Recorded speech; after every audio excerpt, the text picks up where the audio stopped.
Alors, je crois que tout le monde a compris le dispositif. Je suis là pour ceux qui veulent. Juste préciser que donc, la première page sur la rangée, ça doit être la page du dessus. Et ça s'empile exactement comme ça.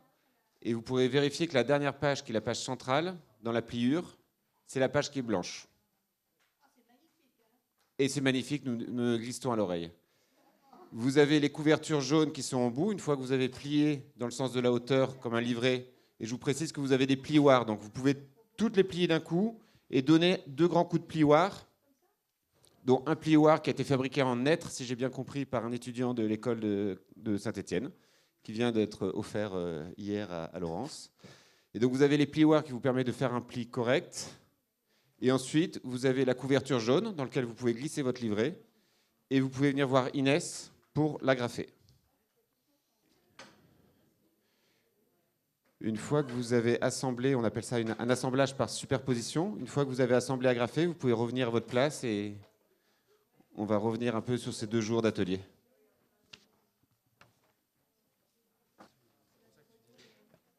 Alors, comme j'ai quelques questions, je précise que pour des raisons logistiques, on n'a pas pu traiter les 2 dernières conférences dans le livret.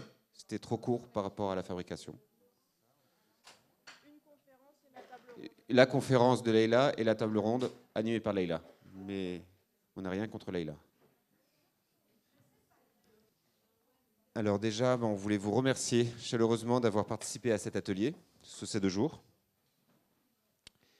Et vous aurez remarqué que dans la logique de l'assemblage chronologique de cet objet, la dernière conférence se retrouve sur la page centrale du livret. Elle est bien sûr encore vierge parce que c'est la conférence qui n'a pas encore eu lieu, celle qu'on va vous donner maintenant. Et on vous invite à vous en servir comme un support de notes qui sera la seule du livre, qui ne sera pas superposée aux autres notes et qui sera votre page de prise de notes. Alors, ont été abordées pendant ces 2 journées de colloque les notions de transposition, de transfert, de transcription, de transduction, de scription. Et nous, on souhaite revenir sur cet atelier de publication simultanée à travers 3 étapes. La superposition, la juxtaposition et la répétition. On voit que par ce dispositif de prise de notes, on s'intéresse moins à ce qui a été dit que ce qui a été vécu, moins aux connaissances en elles-mêmes qu'à leur inscription et à leur partage. Parce que nous cherchons à rendre perspectible le passage de l'individuel au collectif selon un protocole qui s'apparente à un rituel. Alors, la première étape, ça a été la superposition et on vous a demandé de prendre des notes hier et ce matin, on vous a demandé de prendre des notes sur ce qu'on appelle des prétextes, qui sont des résumés mis en page de chaque intervention, réservant des espaces de blanc pour prendre des notes dans les marges. Alors la marge n'est pas un vide neutre, elle est autant un silence structurant chez le typographe Robert Brinkhurst qu'un espace paratextuel chez le théoricien de la littérature Gérard Genette, ou encore défini comme espace liminaire par l'anthropologue Arnold van Gennep, espace de transition d'un état à un autre. La marge est souvent le lieu des notes, des glosses, des commentaires, des renvois, et elle devient un espace d'énonciation secondaire, de dialogue critique, un espace où le texte se constitue comme texte, un lieu de tension entre centre et périphérie. Les marges des prétextes que vous avez eu entre les mains sont issues d'une grille de mise en page et du format fini de la publication que vous avez expérimenté à l'instant, un A4 qu'il a fallu plier en 2 verticalement. Les résumés de toutes les interventions ont été coulés en 4 colonnes dans l'ordre chronologique du programme, et ceci explique qu'il commence à différents endroits d'une page, d'une intervention à une autre. Et parfois, comme vous l'avez là sous les yeux, qu'il commence en bas à droite pour reprendre en haut à gauche de la page. Tous ces principes opèrent des variations de l'espace des marges. Et donc à la fin de chaque intervention, on a ramassé vos prises de notes pour les empiler et les photocopier. Je précise d'ailleurs qu'elles sont toutes au rez-de-chaussée, à côté de l'accueil. Il y a 2 tables pour mardi et mercredi pour que vous puissiez récupérer vos prises de notes. Ce que vous ne saviez pas à ce moment-là, quand on vous a demandé de prendre les notes et de nous rendre les notes, c'est que nous allions les superposer les unes aux autres sur la vitre de la photocopieuse. La superposition des prises de notes agit comme une altération pour nous. Elle brouille le contenu, le rend illisible, alors que les dispositifs culturels et techniques de perception, d'écriture ou d'impression visent à distinguer, dissocier, hiérarchiser la lettre et le fond, le premier plan et l'arrière-plan. Ces séparations, ici, sont perturbées. La superposition travaille l'agrégation, l'accumulation, la confusion et produit de l'interférence, du trouble, de la coïncidence. Si les écritures sont souvent illisibles, les contenus ne sont pas saisis pour être hiérarchisés, ni archivés pour être analysés. Dans ce dispositif, c'est la couleur qui joue un rôle de classification. Elle permet de distinguer des strates, d'organiser autrement ce qui, dans la lisibilité, resterait invisible. Elle offre la possibilité de nouvelles lectures et de nouveaux agencements. Alors effectivement, d'un atelier à l'autre, on a mis en place un code couleur. On prend les notes les plus denses, les plus chargées, on les met en jaune, comme ça fait une patine de fond, ça ne prend pas trop de place. Les notes les plus dessinées, elles sont en rouge, comme ça elles ressortent bien les unes vis-à-vis des autres. Les notes les plus graphiques, avec des notes, avec des flèches qui interviennent sur le prétexte, elles sont en vert. Et les notes manuscrites, éparses, aux quatre coins de la page, très dispatchées, elles se retrouvent en bleu. Il faut savoir que ce code couleur est revu chaque fois relativement à l'ensemble des notes qu'on prend. C'est-à-dire qu'à un moment donné, le plus dense va être au regard de l'ensemble des notes. Et donc, tout en rendant ces contenus illisibles, la superposition permet de conserver une trace de l'ensemble des notes prises en simultané et de ne plus s'attacher au fond, mais aux formes que cette parole a pu produire. Elle permet un déplacement de l'attention, de la connaissance à l'expérience, de l'intelligible au sensible. Alors, la deuxième étape, c'est l'étape de la juxtaposition, enfin le deuxième élément qui nous intéresse. C'est ce que vous avez pu observer entre chaque session et c'est ce que vous avez entre les mains. C'est-à-dire qu'on voit la manière dont les différentes prises de notes viennent se juxtaposer les unes aux autres, alors que le résumé, lui, de l'intervention, le déroulé du prétexte, est devenu, se surimprime à lui-même et devient complètement illisible. La typographie est en soi un art invisible du visible. C'est-à-dire que pour être lu, le caractère typographique n'est pas regardé. Les lettres du caractère monospace, qui composent les résumés, se superposent exactement à elles-mêmes et deviennent complètement illisibles. Les notes, dessins, écritures, croquis, commentaires réflexifs, sont la trace première de la rencontre avec un savoir. Elles sont subjectives et liées à l'expérience vécue. Elles sont intimes et intrinsèquement personnelles. Alors, on a pu constater à quel point il est difficile de se défaire parfois de ces notes personnelles, de les livrer à un tiers, de surcroît un inconnu. On entend souvent « je préfère prendre mes notes sur mon carnet, je n'écris rien d'intelligent, c'est pas lisible, j'en ai besoin, j'ai noté des trucs importants ».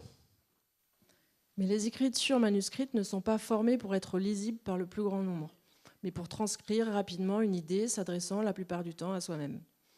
À la singularité de chacune de ces écritures s'ajoute la singularité de leur positionnement dans la page, et c'est ce qui est rendu visible par la superposition. Elles se juxtaposent donc les unes aux autres, se touchent, se rencontrent, mais ne se surimpriment jamais parfaitement, concrètement, au caractère typographique. La juxtaposition fait donc apparaître la diversité des expériences individuelles en rendant visibles les différentes manières dont chaque tracé occupe la page. Et vous avez pu constater, vous pouvez peut-être le constater ici, que la juxtaposition ne crée pas un simple bruit aléatoire. Elle rend impossible la lecture de chaque chose individuellement. Elle perturbe l'accès à la signification univoque. Et tout en les mettant sur le même plan, la juxtaposition ne rend pas toutes les inscriptions équivalentes, mais fait apparaître les singularités de gestes d'écriture, des outils, des positionnements dans la page, des typologies, textes, dessins, etc.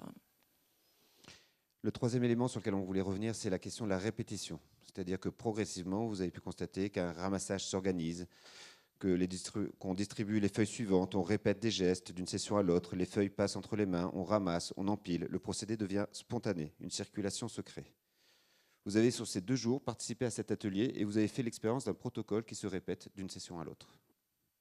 Alors à travers les étapes de superposition et de juxtaposition se joue pour nous une logique répétitive, la répétition des gestes, prendre des notes, les collecter, les superposer, les assembler, les répétitions du protocole, superposer, afficher, relier.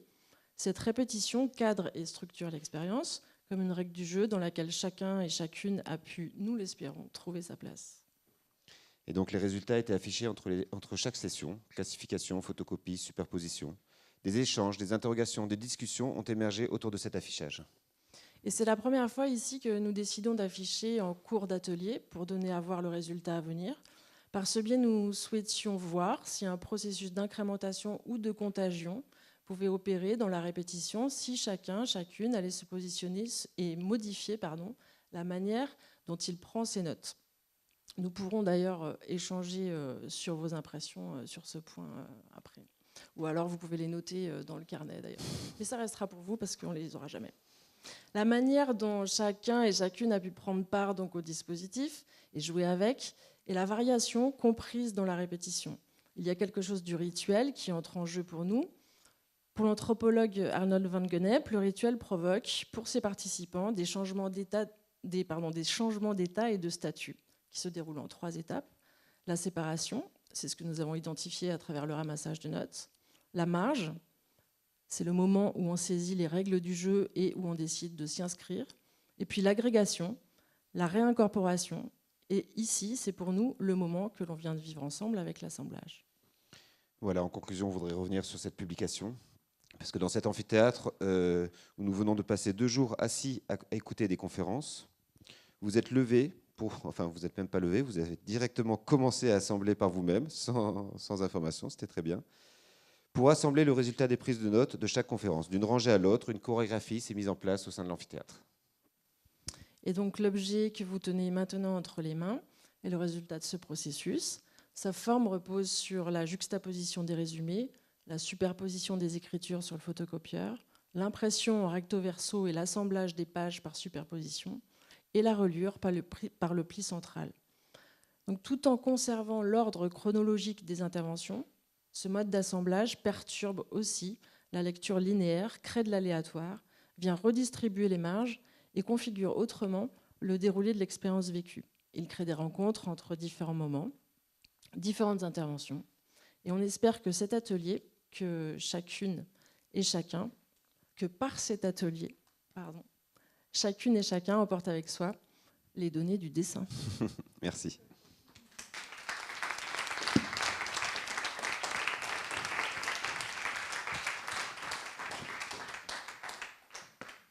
Bon, on a fait exprès un peu plus court aussi l'intervention pour peut-être avoir un petit temps d'échange avec vous, juste 5-6 minutes, avoir 1 ou 2 retours peut-être sur cet atelier. On est très friands, donc on en a eu quelques-uns hier soir, merci beaucoup. Mais voilà, je ne sais pas si quelqu'un voulait réagir. C'est bienvenu. Ou j'ai peut-être une question. Est-ce que justement ce processus, est-ce qu'il y en a qui ont changé leur méthode de prendre des notes au vu des résultats? Oui, c'est-à-dire de voir ce que font les autres et de se dire, ah, on peut...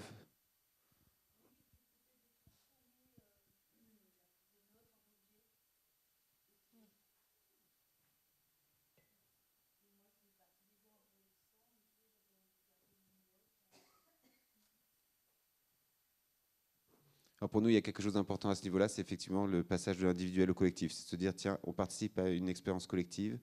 Les notes, c'est vraiment ce qu'il y a le plus individuel, le plus personnel, le plus intime. Et là, c'est de les faire parler, de les faire correspondre, de les faire participer à un travail collectif.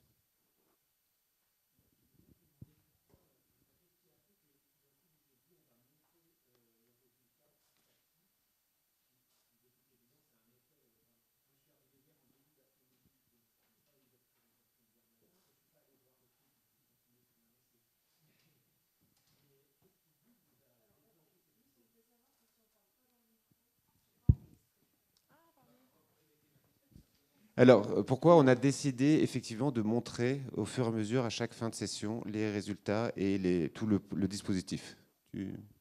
Non, mais parce qu'en fait, justement, ça fait partie des hypothèses qu'on émet quand on mène ces ateliers, parce que c'est pas la première fois qu'on le fait, on l'a fait dans différentes rencontres.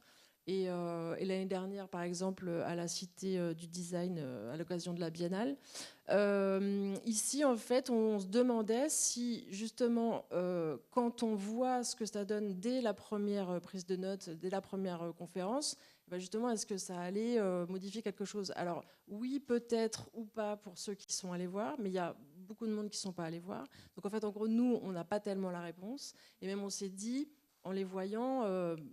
c'est pas apparent, enfin voilà, on n'a pas vu comme ça tout d'un coup, mais c'était la question qu'on se posait, quoi. Et puis peut-être préciser qu'on a été très surpris par le haut taux de participation dès la première session. C'est-à-dire qu'on a fait des ateliers comme ça, avec des publics peut-être plus disparates, où c'était très difficile de récolter. Les premières sessions, on n'avait que 2-3 pages, Il fallait convaincre les personnes de nous laisser leurs feuilles. Et donc, on s'était dit justement, tiens, on va essayer de, si jamais ça part comme ça, est-ce qu'il y a un effet de contagion? C'est vraiment le. Sauf que là, bon, bah, directement, on a récupéré 20 pages dès la première conférence. Ensuite, c'est vrai que là aussi, c'était la première fois qu'on affiche. Je ne sais pas si vous êtes allé voir entre-temps, mais enfin, voilà, c'est encore affiché ici, donc en repartant, vous pouvez aller voir. En fait, le processus, quoi, c'est-à-dire toutes ces classifications par couleur et comment est-ce que, en fait, c'est comme ça que fonctionne l'imprimerie. Hein, on superpose des couches de couleurs, etc. Et en fait, voilà, ça nous semblait, même pour nous, très intéressant parce que ça nous a permis aussi de faire des choix, d'ajuster, voilà, de classification ou bien d'intensité de couleur, etc. En fait, j'ai presque eu la réponse à la question que je voulais poser, puisqu'on en parlait hier soir avec Guillaume. C'était comment, selon les publics, le résultat pouvait être différent. Et la question que je me pose, c'est est-ce qu'on peut voir ce que vous avez réalisé avant? Alors, ils sont là-haut aussi. D'accord. Si vous voulez jeter un œil, voilà, c'est là-haut. Mais oui, effectivement, parce qu'en fait, bah là, on a trouvé quand même qu'il y avait énormément de dessins. Parce que c'est souvent des notes, alors il y a toujours des petits dessins, parce qu'il y a toujours des gens qui viennent soit gribouiller, soit dessiner. On mène ça aussi dans des colloques qui sont plutôt artistiques, quoi. Donc voilà. Mais là, c'était flagrant, quoi. Juste sur la question de voir le résultat avant la restitution, je ne sais pas si ça contamine. Mais j'ai plutôt l'impression que sur le geste de donner ses notes et en se disant mais j'ai pas envie, j'ai écrit ça pour moi, j'ai pas envie que ça apparaisse ou que quelqu'un les lise. Au contraire, le fait de voir le résultat et sur le caractère illisible, ça aide à pas se sentir vulnérable et à continuer d'être spontané sur sa prise de notes. Donc, parce que vous êtes monté voir? Oui. Ah voilà. Ouais. Bah, c'est exactement ce qu'on savait pas nous. Voilà. On supposait, mais en fait, on ne sait pas. Parce que pour autant, il y a quand même aussi, avec ces répétitions et ce rituel, et de voir qu'en fait tout le monde le fait, ben, au final, au bout d'un moment, on lâche quand même si on n'a pas vu le résultat à la fin. Et là, on voulait voir qu'est-ce que ça faisait si on voyait le résultat. Je pense que ça pourrait inhiber de donner, et donc après de calculer que quelqu'un va lire, et ça désinhibe de se dire « Oh, je peux y aller, je suis dans le collectif ». Là-dedans, il y a aussi un truc, parce qu'il n'y a pas tant de monde qui est venu récupérer ces notes, mais il y a aussi comme ça une inquiétude de est-ce que je vais les garder. Donc elles sont toutes là-haut, elles sont disposées sur la table et vous pouvez récupérer les originaux. Et en même temps, même si je voulais récupérer mes notes parce que c'était des vraies notes, j'ai pas mis mon nom et je crois qu'il y a peu de personnes qui ont mis leur nom. Donc ça met encore plus l'accent sur le côté graphène. Exactement. Donc ça aussi, ça le met en exergue. Bah, moi, en fait, j'ai pris ça comme un jeu dès le départ. Donc il y a eu zéro influence, en fait, sur le fait que vous aviez montré les... Ouais.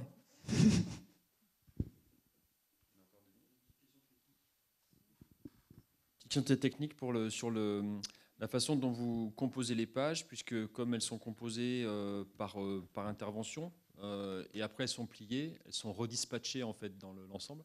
Et je me demandais si vous aviez pensé au choix inverse, qui serait de respecter les interventions de manière à ce qu'on ait une coloration en fait différente. Là, on a du mal à savoir quoi réagit à quoi. Voilà. À mon avis, Non, dans un colloque il y a 1 an et demi, la première édition, en fait, c'était effectivement chaque page était, et donc on avait une reliure en A4 entre 2 bouts de carton reliés par un élastique, et donc là on avait chacune des pages complètes. Oui, pardon, en fait, on n'a pas très bien fait notre job parce que là, on devrait vous montrer toutes les éditions qu'il y a eu. Tu vas les chercher. Et donc, voilà, la première édition, les pages n'étaient pas reliées et donc elles avaient un ordre, mais en réalité, comme pas reliées, elles pouvaient aussi être remises en forme, en page dans le désordre. Une deuxième édition, en fait, on était sur des formats A3 qui étaient pliés. Donc, en fait, à chaque fois, on essaye justement de venir redistribuer et de perturber la chronologie, en fait. Puisqu'en fait, de toute façon, c'est illisible. Donc en réalité, au final, on ne va pas suivre la chronologie de l'intervention. Là, c'est le cas, en fait, c'est chronologique. Mais comme c'est plié en deux, mais ça aussi, pour nous, c'est une expérimentation, hein, parce qu'on ne sait pas ce que ça va donner. On voit quand même que ça donne quelque chose. Et surtout, ce qui nous intéresse, c'est que ça met en regard des interventions qui ne se suivent pas forcément, ou en tout cas, voilà. Le vis-à-vis est intéressant, du coup. Non, c'est vrai. Moi, je trouve juste que votre idée de donner une transcription graphique qui passe par des superpositions un peu hasardeuses, mais qui produisent un sens différent du sens du texte, je trouve ça vraiment intéressant parce que ça fait confiance aussi à notre élément visuel pour la compréhension des éléments, y compris la manière dont chacun prend des notes visuellement, sans forcément qu'on comprenne ce qui est écrit. Et j'étais un petit peu perdu de cette déconnexion avec la chronologie, pas la chronologie, mais avec le fait que je puisse, moi, faire le lien avec le sens que j'ai entendu. C'est juste ça. Du coup, je cherche, mais c'est peut-être ça que vous vouliez, c'est qu'on cherche, mais on cherche qui était quand pour réussir à créer cette confrontation et ce frottement entre le sens visuel et le sens intellectuel qu'on a pu Oui, gérer. parce qu'en fait, là, la particularité, c'est qu'on n'a pas la page en entier. Voilà. Ouais, et donc, il faut la chercher. Ouais. C'est ça.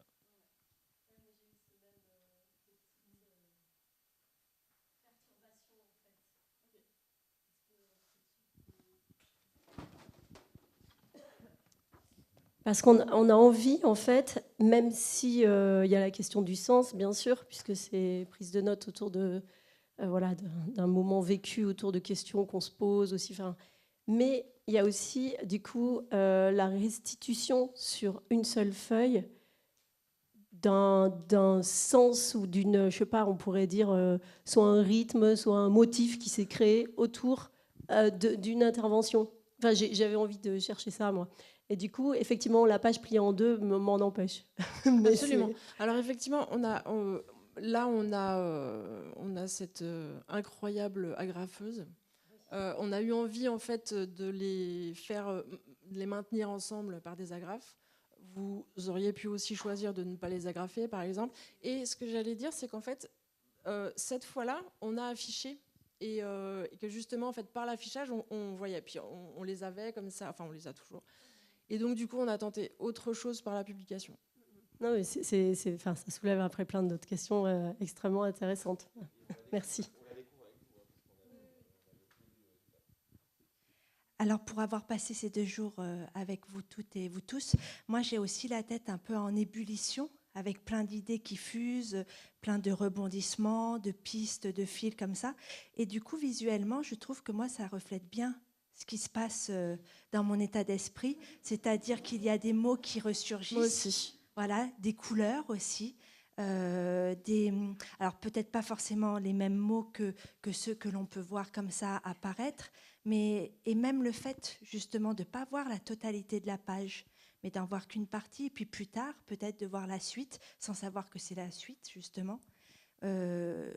C'est quelque chose, je trouve, qui représente parfaitement l'état d'esprit dans lequel je suis là en ce moment, et encore plus quand je vais sortir dehors, qu'il y aura la lumière du jour qui fera beau, enfin je crois qu'il fait beau et chaud, où du coup il y a ce décalage aussi avec la réalité, alors que nous on a été dans une bulle comme ça, pleine de pensées, de réflexions. Mais qui reste du coup conservé dans la publication que vous avez avec vous. Voilà, une trace figée.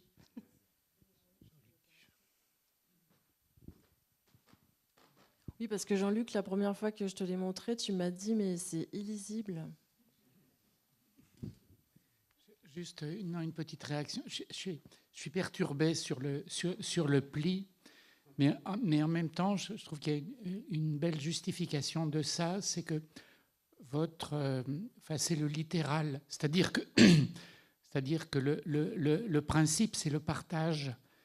Et donc, effectivement, le pli partage l'ouvrage en deux. Voilà.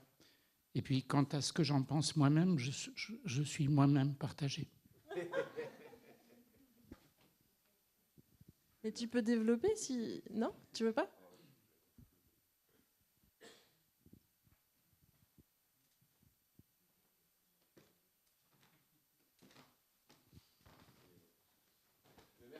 Oui, merci beaucoup.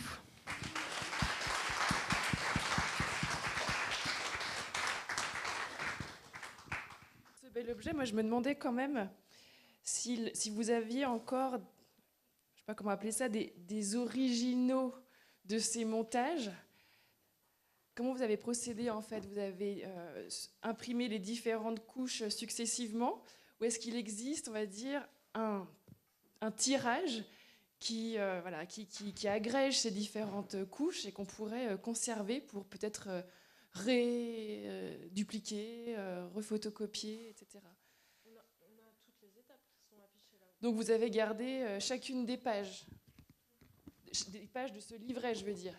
Alors, on a gardé chacune des pages, chacune des couches, mais on a aussi scanné toutes les Voilà, notes, parce que là, on fait avec les données de l'école, c'est-à-dire avec une photocopieuse administrative qui fait du bruit et tout, et ça rend un résultat intéressant. Ce qu'on avait fait avec une précédente édition, c'est qu'on avait fait la publication simultanée comme ça aussi avec la photocopieuse de l'école, et quand il s'agissait de publier les actes du colloque, on a refait une édition sur réseau en reprenant justement les scans originaux et en retravaillant de manière un peu plus précise aussi les superpositions. Donc oui, ça peut encore être travaillé. Merci en tout cas pour ces beaux palimpsestes très denses. Je trouve que c'est presque... En tout cas, ça matérialise pleinement tout ce réseau très, très touffu, en tout cas, de questionnements partagés et de réflexions communes.